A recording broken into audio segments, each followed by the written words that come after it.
Hi, I'm Jeff Cramer, Curator of Collections here at the Walden Woods Project's Thorough Institute Library, and I'm going to answer some of the questions that you sent recently. I'm going to read the questions and answer them to the best of my ability. One of the questions was, why did it take Thoreau 9 years to publish his book, Walden? And that's because what he was writing wasn't just like a simple autobiography of his time at Walden Pond. He wanted to write something more I don't say epic, but he wanted to discuss a lot about his life at Walden Pond, but also how to conduct his life. And that was something he thought a lot about. So it took him a long time to formulate his ideas to create that book. Did anything happen that caused him to wait so long? Yeah, his first book was called The Week on the Concord Merrimack Rivers, and it was being published in 1849, a few years after he left Walden Pond, and it didn't do very well. So although he had a deal to publish his book with that same publisher, they reneged. So he had to look for another publisher. Did he change his thoughts about it? I think he did. In the beginning, he was writing more about his time at Walden Pond and how he lived there, what he was doing.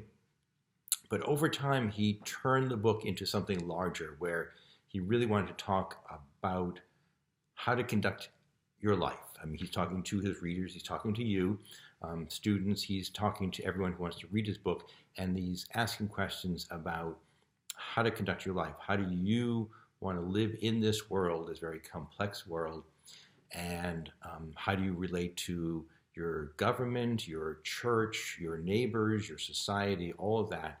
But also, how do you work your way through life in just such a way that you are causing no harm, but also coming to find that you have no regrets about the way you lived your life. You asked what or who inspired Thoreau to live by Walden Pond. Well, he wasn't so much inspired to live by Walden Pond as in he was looking for a place to write his first book called The Week on the Concord and Merrimack Rivers, and he couldn't write at the family home. They took him boarders. He couldn't write at his friend Emerson's house, a very busy household. So he needed a place of peace and quiet, and Ralph Waldo Emerson, his friend, had bought some woodlots at Walden Pond, and he got permission from Emerson to build a house there so he could write his book. So it wasn't so much being inspired to move to Walden Pond, but more that he had the opportunity to build a house in a place where he could have some peace and quiet to write his first book. Why did Thoreau want to live a simpler life? Basically, he looked at how his neighbors were conducting their lives, how the people around him were living. And he found that people were not happy, that people were not satisfied with the way their life was going. And so he wanted to look at, see if there are better ways in which you could live your life. What does transcendentalism mean? The simplest way to explain transcendentalism, and it's not a very hard concept, it's really idealism.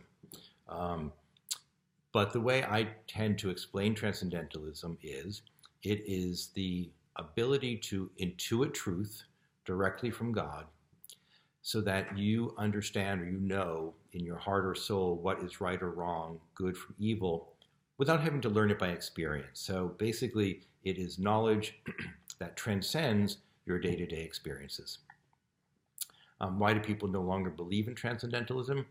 I think some people do, they just don't know that it's transcendentalism. They don't call it by that name. So I think people who are idealists, I think people who want to help the world, people who are interested in social reform, all of those are transcendental ideals. So there are transcendentalists, it's just that they don't quite understand that they're following transcendentalism.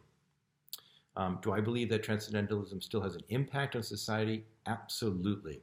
I think if people were to study Emerson and Thoreau and really look at what they were talking about very carefully and very seriously, I think a lot of people would follow what they had to say. And I think that would help us in our very, very difficult world that we're living in now.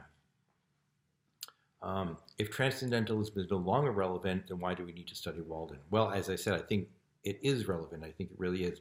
But that aside, Walden is a very unique book in that it's talking, Thoreau wants to wake his neighbors up, as he said. He wants to make sure we're not going through life asleep, which so many of us do. We do things by rote. We do things without thinking about them. We don't really have a concept of what's happening and how what we do in our lives affects the rest of the world. So Thoreau wanted to make sure that people were awake in that they thought about what was happening. He wants people to be deliberate in their choices. So let's just, as an example of being deliberate, you could, strawberries. So if you're going to eat a strawberry, you can eat an organic strawberry or not an organic strawberry. And you can think about when you buy that strawberry, when you eat that strawberry, what does it do? Not just for you and your health, but for the world. So, the medical world, the scientific world is still out a little bit on whether eating organic or not organic food makes a difference to your health. But what we do know is that the person who's picking that strawberry will have different conditions and different health issues if he or she is picking an organic one versus a non-organic one. So if you're picking an organic strawberry, it's not being sprayed by pesticides and herbicides. So if you're picking a non-organic one, you are breathing in all of these bad chemicals. You're literally getting them on your skin and absorbing them into your body. And that is very, very harmful. So when you buy a strawberry, you can think not just about your own body, but the person who's picking it. And that is a way of deliberate thinking. That's the kind of thing Thoreau wants you to think about, is what does buying a certain thing do? Back in his day, that was a big issue. If you're buying cotton, you're supporting slavery. If you're buying rum, you're supporting slavery. If you build ships that are bringing people over from Africa, you are supporting slavery. So what do the things that you do, how do those affect the rest of the world? So that brings us into what are Thoreau's thoughts on race and slavery. And he was a Northern abolitionist. He was totally against the idea of enslaving other human beings. He believed in the equality of all people. And this comes from a spiritual sense that what he believed in, what other transcendentalists believed in, was that we are all literally children of God. We are all the same. We are all equal, whether we are black or white, male or female, gay or straight. It really makes no difference. We are all children of God, and therefore we are all the same as Jesus Christ, and we are all equal. And if you believe that, you can't enslave another person. You can't harm another human being. So he was totally against the idea of slavery. And although he talked about what he called the northern slavery, a different kind of slavery where we're enslaved by wages, we're enslaved by the church, we're enslaved by various things that are happening, it was different than the southern slavery. Nonetheless, he was totally against what was going on. And part of the reason he didn't pay his taxes and went to jail and wrote the essay Civil Disobedience was to remind people that we all have options. We all have the ability to make change and to protest in whatever that way that is. So when something is wrong, you need to